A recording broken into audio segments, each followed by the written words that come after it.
What's up, Pops?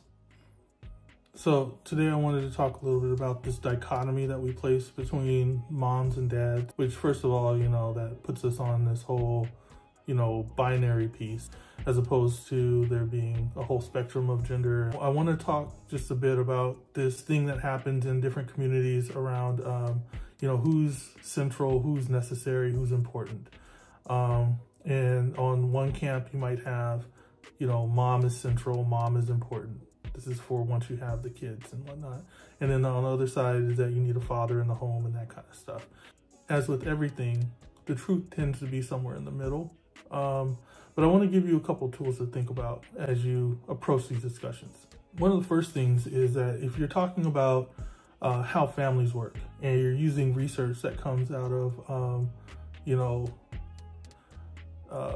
white supremacist research models, you're going to come across white supremacy, you're going to come across misogyny, you're going to come across ageism, you're going to come across, cisgenderism, you're going to come across classism, and you're definitely going to have homophobia and heterosexism all mixed in there. Ableism as well. Like what religion you are, right? So you got to take all of this stuff with a grain of salt. One particular theory I want y'all to be aware of is all the stuff that comes out of attachment. Attachment theory is a psychology theory that deals with the response that children have to various types of attachment. Historically, attachment has really referred to the relationship between the mother and the child. That's how it was written at first. And what they're really talking about in the earliest literature around this is white moms and white kids.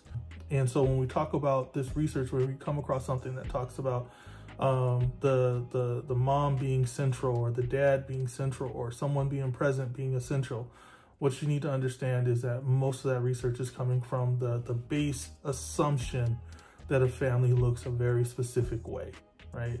That there's a heteronormative situation where there's a mom and there's a dad, and then there's a baby. And if there's some sort of breakage of that structure, there's going to be some sort of dysfunction in the upbringing of the child. Here's the piece that takes nuance.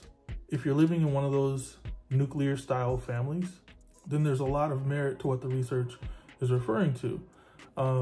If you have discord between the caregivers, then there's going to be problems with the caregiving, right? And that's speaking to the parenting of the child. Whether it's with the identified father, identified mother, however you want to put it, it's going to cause problems. Here's the other side of it, though. In most of that research, there's a focus on the mother's relationship with the kid. In the past, and currently still, there are a lot of researchers out there who place all of the importance on that relationship between mother and child, and any dysfunction that comes from the child, that's observed in the child, tends to be blamed on mom in some way or another.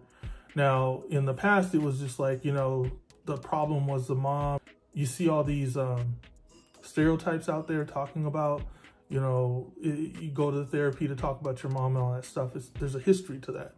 It was a demonization of women as part of misogyny. It was really problematic. It remains problematic. It talked about intrinsic problems with the mother, something being wrong with her.